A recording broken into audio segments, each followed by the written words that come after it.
বাংলাদেশে গুমের ঘটনায় ভারতের সম্পৃক্ততা খুঁজে পেয়েছে তদন্ত কমিশন। সত্য উদ্ঘাটন নামে এই সংক্রান্ত প্রতিবেদন দেয়া হয়েছে প্রধান উপদেষ্টা অধ্যাপক মুহাম্মদ ইউনূসের কাছে। আর এই খবর দিচ্ছে রাষ্ট্রীয় সংবাদ সংস্থা বাসস। এতে দুদেশের বন্দি বিনিময় কার্যক্রম ও আটক ব্যক্তিদের সম্ভাব্য পরিণতি সম্পর্কে গোয়েন্দা তথ্য তুলে ধরা হয়েছে। বলা হয়েছে, দেশে গুমের ঘটনায় ভারতের সম্পৃক্ততা জনসম্মুখে আলোচিত বিষয় হয়ে দাঁড়িয়েছে। আইন শৃঙ্খলা রক্ষাকারী বাহিনীর মধ্যে এ বিষয়ে একটি জোরালো ইঙ্গিত রয়েছে যে কিছু বন্দী এখনও ভারতের জেলে থাকতে পারে। এ বিষয়ে স্বরাষ্ট্র মন্ত্রণালয়কে বলা হয়েছে বন্দী নাগরিকদের খুঁজে বের করতে। প্রতিবেদনে দুটি আলোচিত ঘটনা উল্লেখ করা হয়েছে।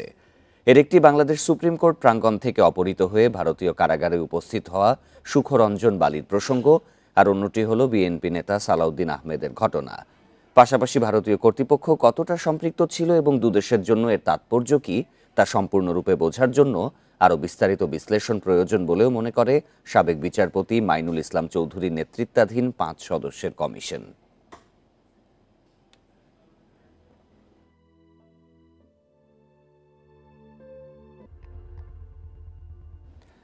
শেখ হাসিনার নির্দেশেই গুম হন হুম্মাম কাদের চৌধুরী, এমন দাবি করে তিনি বলছেন তার বাবা সালাউদ্দিন কাদের চৌধুরীর ফাঁসি ছিল জুডিশিয়াল কিলিং। তার মতে, ক্যাঙ্গারু কোর্টের রায়ে ফাঁসি দেয়া নেতাদের পরিবারকে দমিয়ে রাখতেই গুমের শিকার হন তিনি সহ আরও 2 নেতার সন্তান, যার মূল পরিকল্পনাকারী শেখ হাসিনা।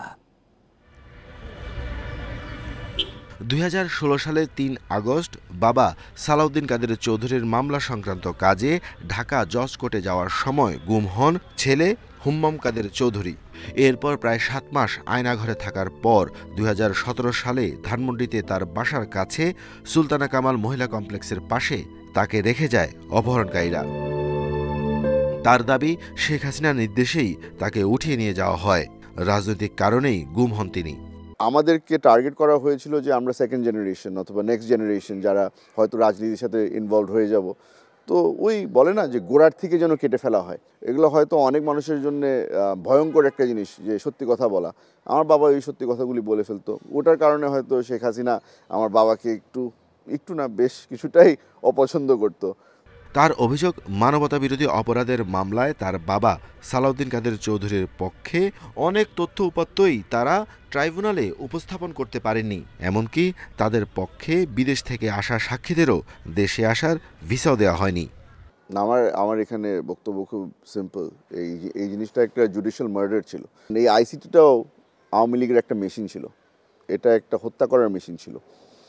আপনি ওখানে যে কোনো ব্যক্তিকে ঢুকিয়ে দেবেন, সে অন্যায় করুক আর না করুক, তার রায় একটাই হবে, সেটা হচ্ছে গিয়ে হত্যা আর ফাঁসি। হাসিনা সরকারের সময় ট্রাইব্যুনালের রায় বিচারক না লিখে বেলজিয়াম থেকে লেখা হতো দাবি করেন তিনি। আর এ কারণেই সাবেক আইন প্রতিমন্ত্রী কামরুল ইসলামকে কটাক্ষ করেন তার বাবা।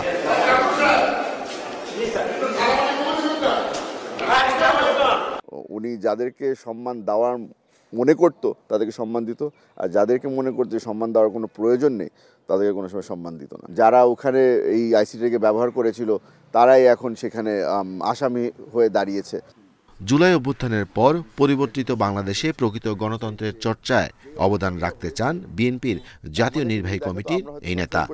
হ্যাঁ, এই সেলটার মধ্যেই আমাকে রেখেছিল। Arafatur Rahman, independent news, Dhaka. বাংলাদেশে জঙ্গিবাদ আর মাথাচাড়া দেবে না বলে জানিয়েছেন প্রধান উপদেষ্টা অধ্যাপক মুহাম্মদ ইউনূস। শুক্রবার ব্রিটিশ সাময়িকী দ্য ইকোনমিস্টকে দেয়া এক সাক্ষাৎকারে এ কথা জানান তিনি। এ সময় বাংলাদেশের তরুণেরা ধর্ম নিয়ে নিরপেক্ষ বলে মন্তব্য করেন অধ্যাপক ইউনূস। বলেন, এই তরুণেরা পুরো বিশ্বকে পরিবর্তন করতে পারে। শেখ হাসিনা সরকারের পতনের পর দ্য ইকোনমিস্টের 2024 সালের বর্ষসেরা দেশ হিসেবে স্বীকৃতি পেয়েছে বাংলাদেশ। এ নিয়ে প্রতিক্রিয়া জানার জন্যই প্রধান উপদেষ্টার সাক্ষাৎকারটি নেওয়া হয়। এ সময় এক প্রশ্নের জবাবে ডক্টর ইউনূস বলেন, নির্বাচনের পর আবারও নিজের স্বাভাবিক কাজে ফিরে যাবেন তিনি।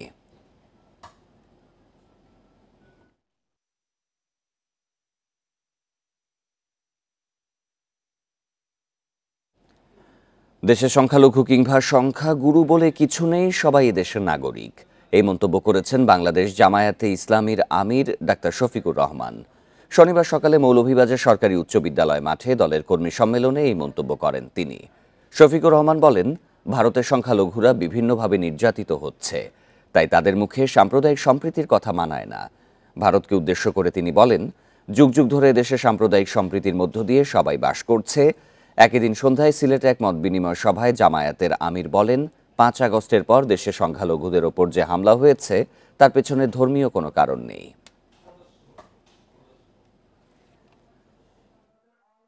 আমাদেরকে আপনারা সাম্প্রদায়িক সম্প্রীতির কথা বলেন, ভালো, আপনাদের নিজের চেহারা আয়নাতে একটু এর আগে দেখে নেন।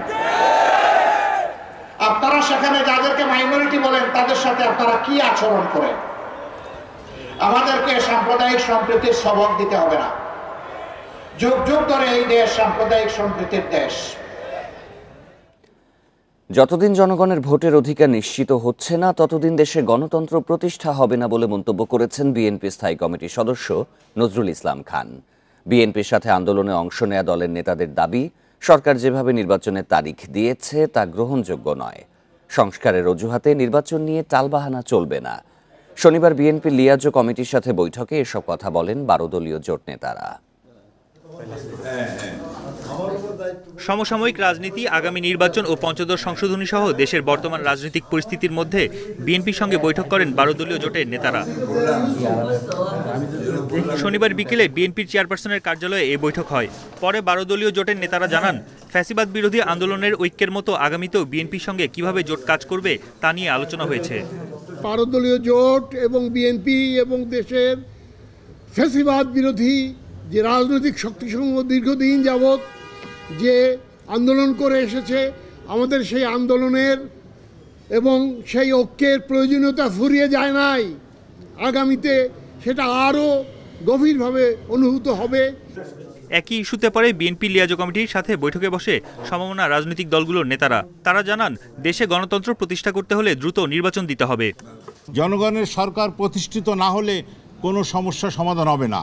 তাই গণতন্ত্র রক্ষার জন্য নির্বাচন খুবই জরুরি। সুনির্দিষ্টভাবে নির্বাচনের ডেট তারিখ দিতে হবে এবং আমরা এটাও চাই যে সংস্কারের নামে কালক্ষেপণ করে নির্বাচন দেরি করা ঠিক হবে না। বৈঠক শেষে লিয়াজো কমিটির প্রধান বিএনপির স্থায়ী কমিটির সদস্য নজরুল ইসলাম খান জানান, যতদিন জনগণের ভোটের অধিকার নিশ্চিত না হচ্ছে ততদিন দেশে গণতন্ত্র প্রতিষ্ঠা হবে না। ফ্যাসিবাদের পতন হয়েছে কিন্তু গণতন্ত্র পুনঃপ্রতিষ্ঠা হয় নাই। সেটা পুনঃপ্রতিষ্ঠা হবে যখন জনগণ অবাধে, নির্বিঘ্নে, শান্তিতে তার ভোটাধিকার প্রয়োগ করে এই রাষ্ট্র পরিচালনার দায়িত্ব তাদের নির্বাচিত প্রতিনিধিদের দিতে পারবেন।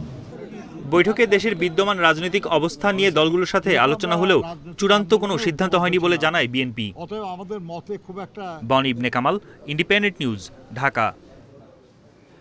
নরসিংদীতে এক ছাত্রদল কর্মীকে গুলি করে হত্যা করেছে দুর্বৃত্তরা। গত রাত 11:30টার দিকে সদর উপজেলার 5 দোনা বাজার মাছের আড়ত মসজিদের সামনে এই ঘটনা ঘটে। নিহত হুমায়ুন কবির মেহেরপাড়া ইউনিয়ন ছাত্রদলের কর্মী ছিলেন।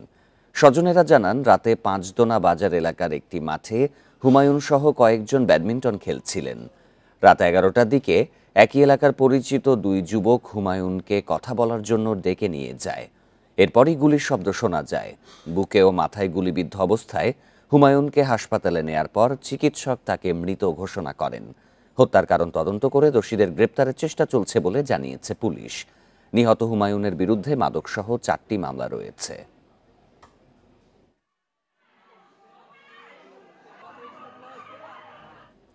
সরকারের অনুমোদন ছাড়াই হংকংয়ে কোম্পানি খুলেছেন আওয়ামী লীগ সরকারের সাবেক সংসদ সদস্য বিকন গ্রুপের ব্যবস্থাপনা পরিচালক এবাদুল করিম। এর মাধ্যমে 200 কোটি টাকার বেশি হংকংয়ে নিয়ে যাবার অভিযোগ উঠেছে তার বিরুদ্ধে। বাংলাদেশ ব্যাংক বলছে, অনুমোদন ছাড়া কোনো কোম্পানি বিদেশে টাকা নিলেও সেটি পাচার বলেই গণ্য হবে। ব্রাহ্মণবাড়িয়া 5 আসনের সাবেক সংসদ সদস্য ও স্বৈরাচার শেখ হাসিনা সরকারের সুবিধাভোগী এবাদুল করিম। তিনি বিকন ফার্মাসিউটিক্যালস লিমিটেডের ব্যবস্থাপনা পরিচালক। রপ্তানির নামে অর্থ পাচারের অভিযোগ রয়েছে তার বিরুদ্ধে। সরকারের অনুমতি ছাড়াই 2016 সালের 23 আগস্ট হংকংয়ে বিকন এশিয়া প্যাসিফিক নামে একটি কোম্পানি খুলেন তিনি। সে দেশের তালিকাভুক্তি সনদে কোম্পানির প্রতিষ্ঠাতা হিসেবেও নাম আছে মোহাম্মদ এবাদুল করিমের। আর ঠিকানা হংকংয়ের নাথান রোডের বেল হাউসে। ওই সময় বিকন এশিয়া প্যাসিফিকের নামে হংকংয়ের HSBC ব্যাংকের একটি শাখায় অ্যাকাউন্ট খোলেন এবাদুল করিম। ব্যাংক লেনদেনের তালিকা পর্যালোচনায় দেখা যায় ২০১৭ সালের জানুয়ারি থেকে নভেম্বরের এই ১১ মাসে ২৮৮ কোটিরও বেশি টাকা এইচএসবিসি ব্যাংকের ওই শাখায় গেছে বাংলাদেশ থেকে। মূলত হংকংয়ের প্রতিষ্ঠানটিতে বিনিয়োগের জন্য এই টাকা পাঠানো হয়। এছাড়া আরব আমিরাতের দুবাইয়ে বিকন গ্লোবাল অপারেশনস নামে আরেকটি প্রতিষ্ঠান চালু করা হয়, যার লেনদেন চলে দুবাইয়ের মার্শেক ব্যাংকে। এসব বিষয়ে বক্তব্য জানতে মতিঝিল বিকন হাউসে গেলে প্রায় ১ ঘন্টা অপেক্ষা করার পরও দেখা করেননি কোম্পানির এমডি এবায়দুল করিম, চেয়ারম্যান নুরুন নাহার করিম এবং সিএফও জালাল উদ্দিন। ফোনও ধরেননি এবায়দুল করিম। পরে ফোনে কথা হয় চেয়ারম্যান নুরুন নাহারের সঙ্গে। তিনি হংকংয়ের কোম্পানি স্থাপন ও টাকা পাঠানোর বিষয়ে কোনো মন্তব্য না করলেও দুবাইয়ে টাকা পাঠানোর বিষয়টি স্বীকার করেন।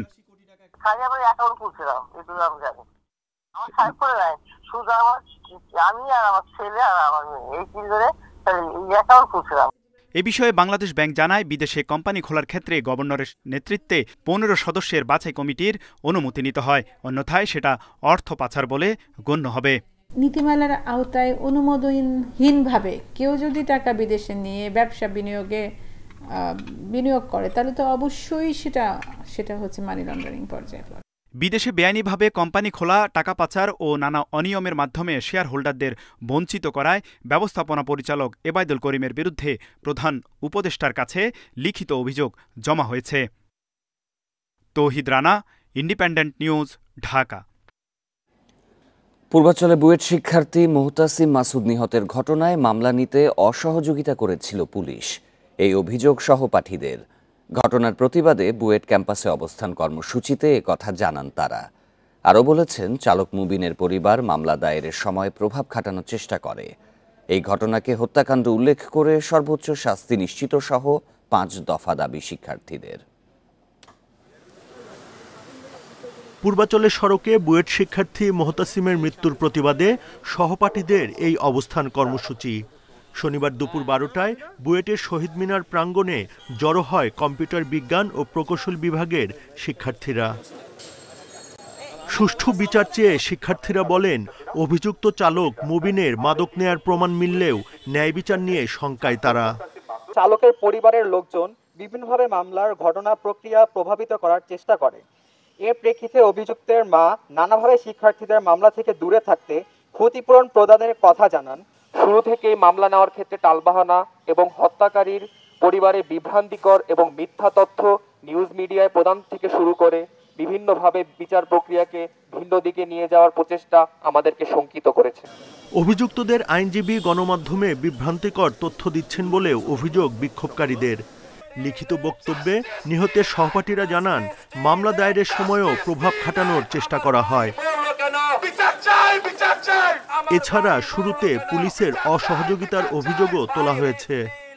ইতিমধ্যে আমরা দেখতে পাচ্ছি যে অভিযুক্তদের আইনজীবী গণমাধ্যমে বিভিন্ন রকমের বিভ্রান্তিমূলক তথ্য দিয়ে ঘটনাকে ধামাচাপা দেওয়ার চেষ্টা করছেন।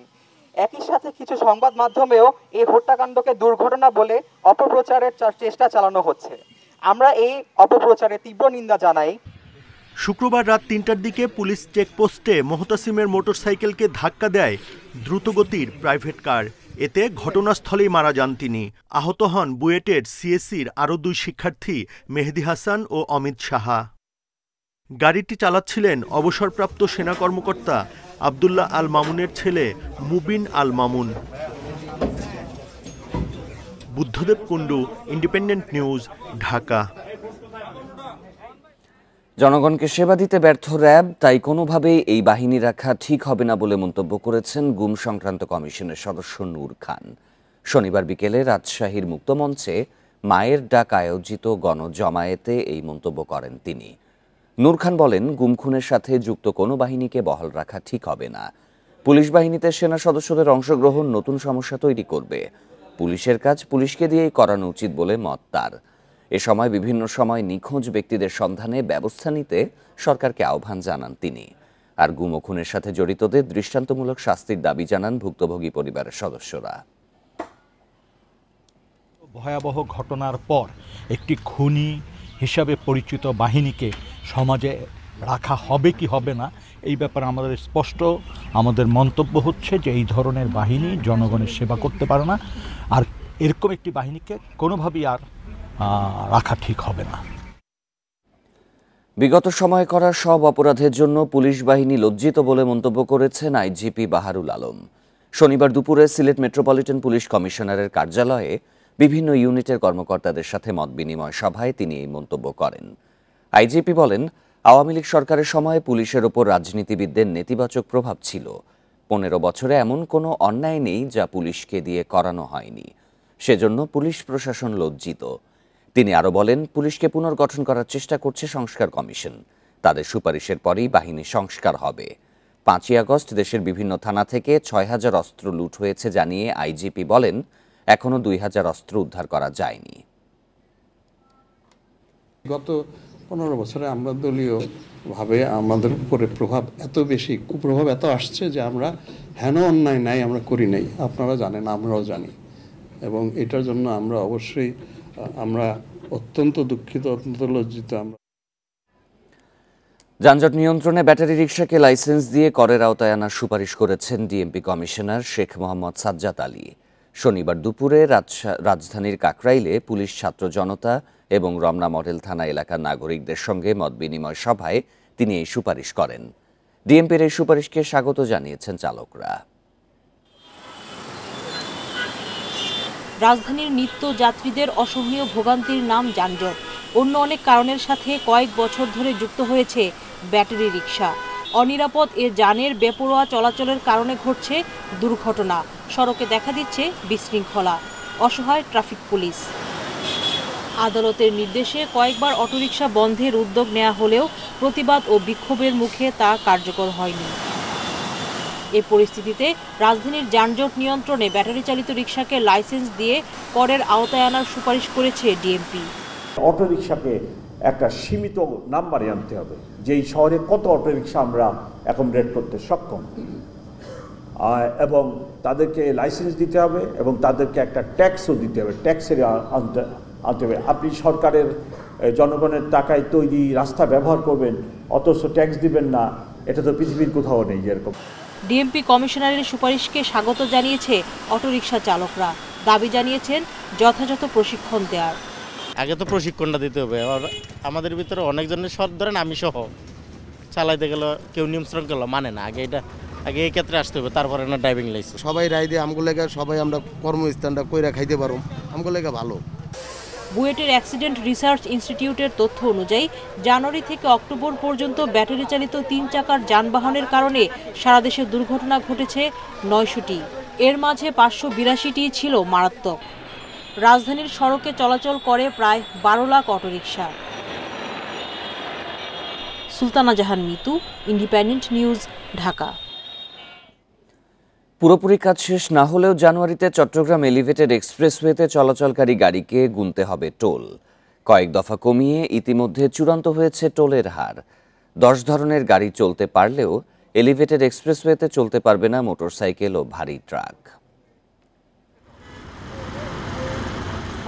আনুষ্ঠানিকভাবে চলাচল শুরু না হলেও কয়েক মাস থেকে চট্টগ্রামের প্রথম এলিভেটেড এক্সপ্রেসওয়েতে পরীক্ষামূলকভাবে চলাচল করছে যানবাহন। কয়েকবার টোল হার নির্ধারণ হলেও নানা সমালোচনার পর এবার 10 ধরনের গাড়ির টোল হার চূড়ান্ত করেছে চট্টগ্রাম উন্নয়ন কর্তৃপক্ষ সিডিএ। আমরা একটু আবার আপিল করেছিলাম মন্ত্রণালয়ের মাধ্যমে বর্তমান সরকারের আমলে। এখন বর্তমান সরকার সেটা কিন্তু খুব কনসিডারেবলি দেখেছে এবং মন্ত্রণালয় সেভাবে আমাদের নির্দেশনা দিয়েছে। ওই টোল যেটা নির্ধারণ করেছে এটা আগের চেয়ে অনেক কম এবং সহনীয় আছে, মানুষ দিতে পারবে। এলিভেটেড এক্সপ্রেসওয়েতে চলাচলে অনুমোদন পাওয়া সিএনজি অটোরিকশাকে টোল দিতে হবে 30 টাকা, কার 80 টাকা, মিনিবাসকে 200 টাকা টোল দিতে হবে। ভেহিকলগুলোকে আগে থেকেই তারা যেন আমি ওখানে গিয়ে উঠব সেইভাবেই সে অগ্রসর হবে, আরেকজন এখান থেকে উঠবে সেইভাবে অগ্রসর হবে। তাহলে র্যাম্পগুলা ওদের সুবিধার জায়গায় নামানো দরকার।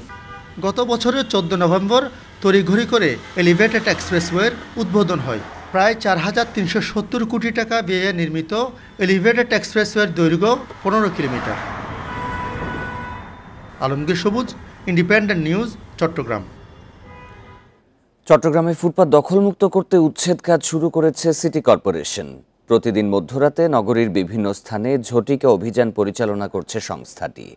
গতরাতে নগরীর চকবাজার এলাকার বিভিন্ন সড়কে অভিযান চালানো হয়। এ সময় ফুটপাতে থাকা মালপত্র, ভ্যান, বিভিন্ন প্রতিবন্ধক স্থাপনা সরিয়ে নেওয়া হয়। চট্টগ্রাম সিটি মেয়রের একান্ত সচিব মারুফুল ইসলাম জানান, মেয়রের নির্দেশে এই কার্যক্রম শুরু করা হয়েছে। প্রতি রাতেই নগরীতে এই অভিযান চলবে। অভিযানের পরে যাতে কেউ নতুন করে দোকান বসাতে না পারে সেজন্য একই স্থানে একাধিকবার উচ্ছেদ কার্যক্রম চলবে বলেও জানান তিনি। উচ্ছেদ অভিযানে ছাত্রনেতারা উপস্থিত ছিলেন।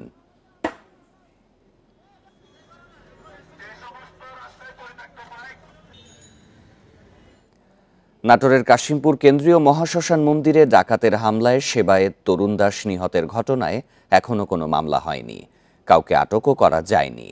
ময়নাতদন্তের জন্য মরদেহ রাখা হয়েছে সদর হাসপাতালের মর্গে। হত্যায় জড়িতদের গ্রেপ্তারে অভিযান চলছে বলে জানায় পুলিশ। প্রায় 2 যুগ ধরে কাশিমপুর কেন্দ্রীয় মহাশ্মশান মন্দিরে কাজ করতেন তরুণ দাস। শনিবার সকালে সেই মন্দিরের মেঝেতেই পাওয়া যায় তরুণ দাসের মরদেহ।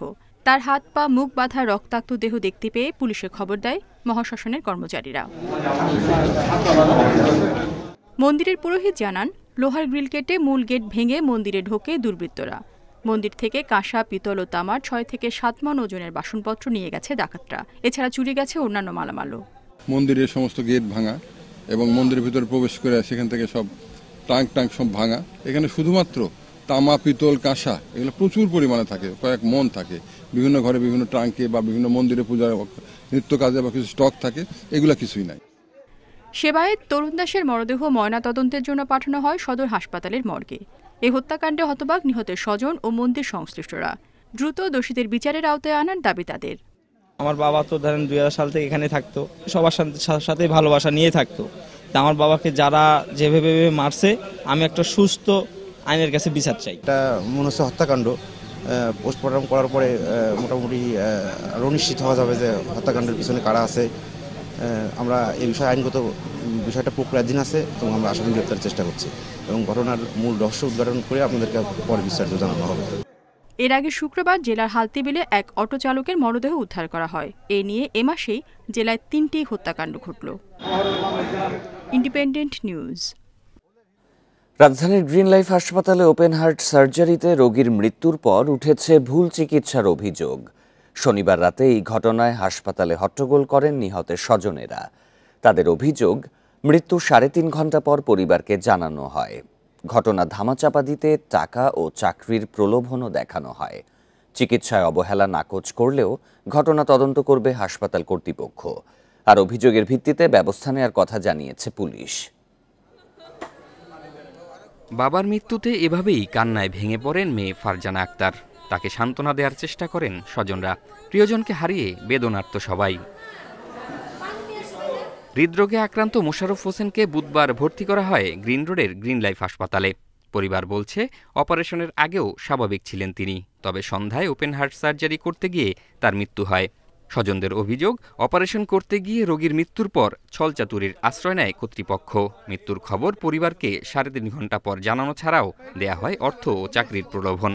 আমাদের সামনে চলাবিধা উপার্জনের ক্ষমতা যে সে নিয়ে গেল, তার একটা ভুল চিকিৎসার কারণে এই দায়বহর কে নিবে?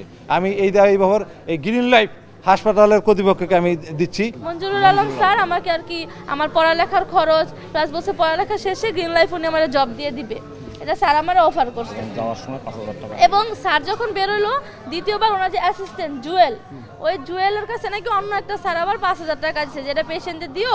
এদিকে চিকিৎসায় অবহেলার দাবি অস্বীকার করেছে হাসপাতাল কর্তৃপক্ষ। তবে ঘটনার তদন্ত করে কারো গাফিলতি পেলে ব্যবস্থার আশ্বাস তাদের।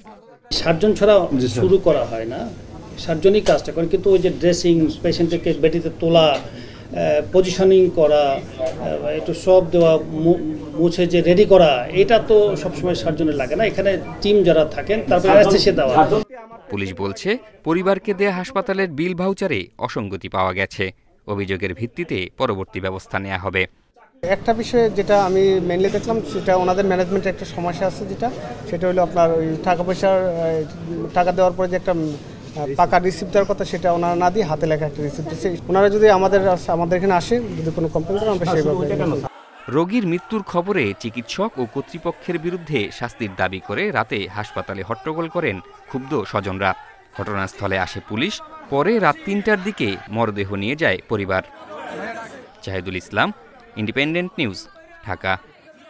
ভাঙা হবে না কিশোরগঞ্জের হাওরের অলওয়েদার সড়ক, জানিয়েছেন সড়ক পরিবহন ও সেতু উপদেষ্টা মুহাম্মদ ফাউজুল কবির খান।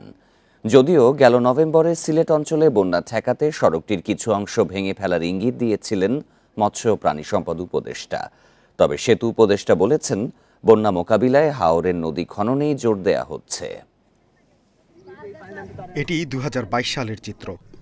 ভারতের মেঘালয় থেকে নেমে আসা পানির ঢলে ভেসে যায় সুনামগঞ্জ। এর আগে কখনোই এমন ভয়াবহ বন্যার মুখোমুখি হয়নি সুনামগঞ্জবাসী। টানা কয়েকদিন পানির নিচে থাকে শহরসহ প্রায় সব উপজেলা। এই বন্যায় তলিয়ে যায় সিলেটও, শহরের উঁচু এলাকাগুলোতেও পানি ঢুকে পড়ে। এই পরিস্থিতির জন্য সে সময় অনেকেই কিশোরগঞ্জের হাওরে অলওয়েদার সড়ককে দায়ী করেন। এই সড়কের মাধ্যমে পানির প্রবাহ আটকে দেওয়া হয়েছে বলেও অভিযোগ তোলেন পরিবেশবাদীরা। গেল নভেম্বরে সিলেটে এক কর্মশালায় প্রাণীসম্পদ উপদেষ্টা বলেন, বন্যা ঠেকাতে প্রয়োজনে অলওয়েদার সড়কের কিছু অংশ ভেঙে ফেলা হবে। এ নিয়ে প্রতিবাদও জানিয়েছিল হাওরাঞ্চলের মানুষ। প্রকৃতির ক্ষতি করছে, যেটা পরিবেশের ক্ষতি করছে, সেটাকে আমাদেরকে ঠিক করতেই হবে। তো ফলে ওই দরকার হলে ওই রাস্তা কিছু ভেঙে যদি আমাদেরকে পানি চলাচলের ব্যবস্থা করতে হয়, সেটা করতে হবে। তবে সে পথে হাঁটছে না সরকার। শনিবার কিশোরগঞ্জে সড়ক পরিবহন ও সেতু উপদেষ্টা জানান, সড়কটি ভাঙার কোনো পরিকল্পনা নেই তাদের। বন্যা মোকাবেলায় হাওরের সব নদী খননে জোর দিচ্ছেন উপদেষ্টা। এখন এটার ভালো মন্দ নিয়ে আমরা আর বিতর্ক করব না, কিন্তু এইটার ফলে সৃষ্ট যেসব অসুবিধা সৃষ্টি হয়েছে সেগুলোকে আমরা সমাধান করার চেষ্টা করব। আওয়ামী লীগ সরকারের আমলে কিশোরগঞ্জের হাওরে অলওয়েদার সড়ক নির্মাণ হয়, তবে এ কাজে পরিবেশের উপর প্রভাব যাচাই না করার অভিযোগ দীর্ঘদিনের। Hasan Kamrul, independent news. সংস্কার ও প্রকল্প বাস্তবায়নে ধীরগতি, বাজেট সংকট সহ নানা কারণে দেশের 5 জেলার বিভিন্ন সড়কের বেহাল দশা। বেহাল এসব সড়ক যেমন সাধারণ মানুষের দুর্ভোগের কারণ হয়ে দাঁড়িয়েছে, পাশাপাশি সড়কগুলোতে প্রায়শই ঘটছে দুর্ঘটনা। পদ্মা ও কালনা সেতুর মাধ্যমে খুব সহজে নড়াইলে বাস, ট্রাক সহ ভারী যানবাহন প্রবেশ করতে পারছে, তবে এ ধরনের বড় যানবাহন চলাচলের জন্য নেই প্রশস্ত সড়ক। কালনা সড়ক থেকে নড়াইল হয়ে যশোর পর্যন্ত 56 কিলোমিটার সড়কের বেহাল দশা। ছোট ছোট খানাখন্দ ও ঝুঁকিপূর্ণ বাঁকের কারণে প্রায়ই ঘটছে দুর্ঘটনা। এতে ভোগান্তিতে সড়ক ব্যবহারকারীরা, অন্যদিকে ট্রাফিক নিয়ন্ত্রণে হিমশিম অবস্থা পুলিশের। রাস্তাটা যদি একটু বড় হয় আমাদের জন্য ভালো, দুর্ঘটনা কমবে। রাস্তা যদি এক্সটেনশন না করা হয়, এগুলো বড় চ্যালেঞ্জ, এই নড়াইল জেলার জন্য বড় চ্যালেঞ্জ। এবং আপনারা দেখছেন প্রায় কিন্তু সড়ক দুর্ঘটনা হচ্ছে। যখন এই গাড়িগুলো এই সরু রাস্তায় ওভারটেকিং করতে যাচ্ছে, তখনই কিন্তু সড়ক দুর্ঘটনা হচ্ছে। জামালপুরের দেওয়ানগঞ্জের তারাটিয়া থেকে সানন্দবাড়ি বাজার পর্যন্ত 11 কিলোমিটার এই সড়কটিতে প্রতিদিন 2 জেলার অন্তত 4 লাখ মানুষ চলাচল করে। দীর্ঘ সময় ধরে সংস্কার না করায় এই সড়কটি এখন অনেকটা কাঁচা রাস্তায় পরিণত হয়েছে। ধীরে কাজ করে, কাজ চালু করে না। দেখা যায় যে আধা ঘন্টার রাস্তা দেখা যায় 1 ঘন্টা আগে পৌঁছাইতে। ঝিনাইদহ স্থানীয় সরকার প্রকৌশল অধিদপ্তরের আওতায় গ্রামীণ সড়কের সংখ্যা 2357টি, যার মধ্যে 2097 কিলোমিটার কাঁচা রাস্তা এবং পাকা রাস্তা রয়েছে 2447 কিলোমিটার। দীর্ঘদিন সংস্কার না হওয়ায় এসব পাকা সড়ক চলাচলের অনুপযোগী হয়ে পড়েছে। সড়কগুলো সংস্কারের প্রয়োজন প্রায় 600 কোটি টাকা। এখন এই রাস্তার যে পরিস্থিতি, তাতে চলার মতন যোগ্য নয়, গাড়ি ঘোড়া চলছে না, ভেঙে যাওয়া যায় না, মাথা ভেঙে যায়, সে গাড়ি ঘোড়া ভেঙে যাচ্ছে। আমরা যদি প্রতি বছর 500 থেকে 600 কিলোমিটার রাস্তা মেরামত করতে পারি, তাহলে জেলার সমস্ত পাকা রাস্তা ভালো থাকবে। আমাদের বরাদ্দ মিনিমাম যদি 3 থেকে 4 গুণ বাড়ানো যায়, তাহলে সেই রাস্তাগুলো মেরামত করা সম্ভব হবে। এছাড়া বন্যাসহ প্রাকৃতিক দুর্যোগে নোয়াখালীর 8 উপজেলায় প্রায় 2000 কিলোমিটার এবং চাঁদপুরের 8 উপজেলায় 126টি সড়ক খানাখন্দে চলাচলের অনুপযোগী হয়ে পড়েছে। সড়কগুলো দ্রুত সংস্কারের দাবি স্থানীয়দের। Sadequr Rahman Siddiqui, independent news. কুষ্টিয়ায় দোকানে দোকানে ঘুরেও মিলছে না দেশীয় সার, কোথাও পাওয়া গেলেও বিক্রি হচ্ছে বেশি দামে। ভুক্তভোগীদের অভিযোগ, বিক্রেতারা সংকটের অজুহাতে বেশি দাম হাঁকছেন। বিক্রেতাদের দাবি, গত কয়েক মাস ধরেই চাহিদা মতো মিলছে না সার। এমন পরিস্থিতিতে বিকল্প সার ব্যবহারের পরামর্শ কৃষি কর্মকর্তাদের। গত কয়েকদিন ধরে কুষ্টিয়ায় ফসফেট, ড্যাপ সহ বিভিন্ন ধরনের বাংলা সারের সংকট দেখা দিয়েছে। এতে ফসলের উৎপাদন নিয়ে দুশ্চিন্তায় পড়েছে কৃষক। ভুক্তভোগীদের অভিযোগ, দোকানে দোকানে ঘুরেও প্রয়োজনীয় সার মিলছে না। কোথাও মিললেও সংকটের অজুহাতেই বিক্রি হচ্ছে বস্তায় 200 থেকে 300 টাকা বেশি দামে। সারের যে দাম আর সার তো আমরা পাইনি ঠিক মতো। অন্য বছরের সাহেবের বেশি, মেলা বেশি, মানে বস্তার পর 300-400 টাকার বেশি। 1100-1200 টাকা বস্তা, সেই সার এখন 1400 থেকে 1550 টাকা পর্যন্ত। বিক্রেতাদের দাবি, গত কয়েক মাস ধরে চাহিদা মতো সার পাচ্ছেন না। আমাদের বরাদ্দ দিতে হবে বিসিআইসি, তারপরে আমরা মালটা পাবো। তারা বলছে ভাই মাল নেই, আমার দোকানে এসে কি দিতে, আমি বলি ভাই মাল নেই, কি করার। পরিস্থিতি সামাল দিতে বিকল্প সার ব্যবহারের পরামর্শ দিচ্ছে কৃষি কর্মকর্তারা। মাস যাবত এই সারটার বরাদ্দ নাই এবং কৃষকের কাছে এই বাংলা ডিএপি বা বাংলা টিএসপি সারটা অতি প্রিয় একটি সার। তারা ওইটা ফ্যাসিনেশন বাদ দিয়ে যে কোনো যে আমাদের টিএসপি সারগুলো রয়েছে আমদানি করা, সেই সারগুলো তারা ব্যবহার করতে পারে। জেলায় এই মৌসুমে 1,25,000 হেক্টর জমিতে চাষাবাদ হচ্ছে। Independent news. সাতক্ষীরার প্রাণসায়ের খালের প্রাণ ফেরানোর উদ্যোগ নিয়েছে প্রশাসন। এরই মধ্যে উচ্ছেদ হয়েছে অবৈধ স্থাপনা, পরিষ্কার করা হয়েছে ময়লা আবর্জনা, খালের দুপাশে লাগানো হয়েছে গাছ। মরিচচাপ ও বেতনা নদীর সাথে সংযোগ স্থাপনের কাজ চলছে। আগামী এপ্রিলে জোয়ারভাটায় দৃষ্টিনন্দন হবে প্রাণসায়ের খাল, আশা সংশ্লিষ্টদের। পৌরসভার পানি নিষ্কাশন ও ব্যবসা বাণিজ্য প্রসারের লক্ষ্যে 1869 সালে প্রাণসায়ের খাল খনন করেন জমিদার প্রাণনাথ চৌধুরী। সেই সময় এই খাল দিয়ে লঞ্চসহ বড় নৌকায় বিভিন্ন পণ্য আনা নেওয়া হতো। তবে দখলদারদের দৌরাত্ম্যে মৃতপ্রায় হয়ে পড়ে খালটি। খালের দুপাশ দখল করে নির্মাণ হয় বিভিন্ন স্থাপনা। সম্প্রতি খালের প্রাণ ফিরিয়ে আনার উদ্যোগ নেয় জেলা প্রশাসন। পৌরবাসীর আশা, প্রশাসনের উদ্যোগে দৃষ্টিনন্দন হবে খাল। প্রাণসায়ের খালের প্রাণ কিন্তু প্রায় নিভে গিয়েছিল। সম্প্রতি জেলা প্রশাসনের উদ্যোগে এই খালের প্রাণ ফেরাতে কিন্তু বৃক্ষরোপণ এবং বিভিন্ন উদ্যোগ গ্রহণ করা হয়েছে। এখনই দরকার খালের পরিচর্যা এবং ওইখানে যে গাছগুলি লাগানো হয়েছে এই পরিচর্যার জন্য ওর সাথে যারা সংলগ্ন দোকানদার আছেন তাদেরকে যুক্ত করে দেওয়া এবং নাগরিকদেরও একটি বড় অংশ এটি মনিটর করার জন্য দরকার। এরই মধ্যে ময়লা আবর্জনা পরিষ্কার, অবৈধ স্থাপনা উচ্ছেদ ও খালের দুপাশে গাছ লাগানোর কাজ শুরু করেছে প্রশাসন। এছাড়া জনসচেতনতা বাড়াতে চলছে অভিযান। পৌরসভার অংশ যেটুকু আছে, পৌরসভার যারা প্রশাসক বা কর্মকর্তা আছেন তাদেরকে বলেছি যে তারা যেন এই দুই ধারে দৃষ্টিনন্দন করার জন্য যা করবেন সেটা যেন করে। আমরা সামগ্রিকভাবে এই খালের উন্নয়নের জন্য আমরা কাজ করে যাচ্ছি। বেতনা নদীর সাথে প্রাণসায়ের খালের সংযোগ স্থাপন করতে স্লুইস গেট সংস্কারের উদ্যোগ নিয়েছে পানি উন্নয়ন বোর্ড। 2025 সালের এপ্রিলে খালটি দৃষ্টিনন্দন হবে বলে আশা সবার। স্লুইস নষ্ট অবস্থায় আছে, সেটিও আমরা মেরামতের উদ্যোগ গ্রহণ করেছি। আশা করছি যে 2025-এর ফেব্রুয়ারি নাগাদ মেরামত কাজ সম্পন্ন হলে বেতনার সাথেও যে সংযুক্তি সেটি কিন্তু স্থাপিত হবে এবং পূর্ণাঙ্গভাবে প্রাণসায়ের খালের এক প্রান্ত থেকে আরেক প্রান্তের যে জোয়ার ভাটার ব্যাপারটি সেটি কিন্তু অ্যাক্টিভ হবে। 14 কিলোমিটার দীর্ঘ খালটি জেলা শহরের পরিবেশ রক্ষায় গুরুত্বপূর্ণ ভূমিকা পালন করে। Independent news. ভোর থেকে ঘন কুয়াশায় ঢাকা রাজধানী সহ দেশের বিভিন্ন এলাকা। এই অবস্থা থাকতে পারে আরও 2-3 দিন। এর মধ্যে দেয়া হয়েছে বৃষ্টির পূর্বাভাস। সেক্ষেত্রে তাপমাত্রা কমতে পারে 3 ডিগ্রি সেলসিয়াস পর্যন্ত। এদিকে বঙ্গোপসাগরের নিম্নচাপটি লঘুচাপে পরিণত হওয়ায় নামিয়ে নিতে বলা হয়েছে সমুদ্র বন্দরের সতর্ক সংকেত। তবে মাছ ধরা নৌযানকে থাকতে হবে উপকূলের কাছাকাছি। আজ ঢাকাসহ দক্ষিণাঞ্চলের কিছু এলাকায় বৃষ্টির পূর্বাভাস রয়েছে। আর রাতে সারা দেশের তাপমাত্রা কিছুটা কমতে পারে। মধ্যরাত থেকে সকাল পর্যন্ত উত্তরাঞ্চলে মাঝারি ধরনের কুয়াশা পড়তে পারে বলেও জানিয়েছে আবহাওয়া অধিদপ্তর।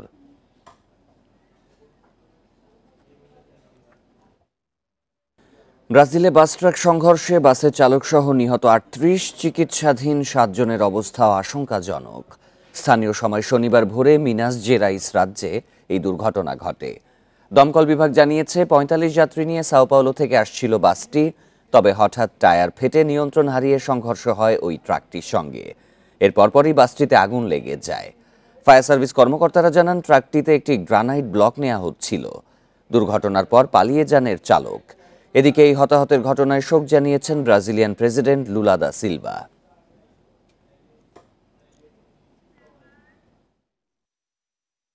এই ছিল বিরতিহীন সংবাদে। আরও বিস্তারিত জানতে চোখ রাখুন ফেসবুক, ইউটিউব এবং এক্সে। ধন্যবাদ সবাইকে।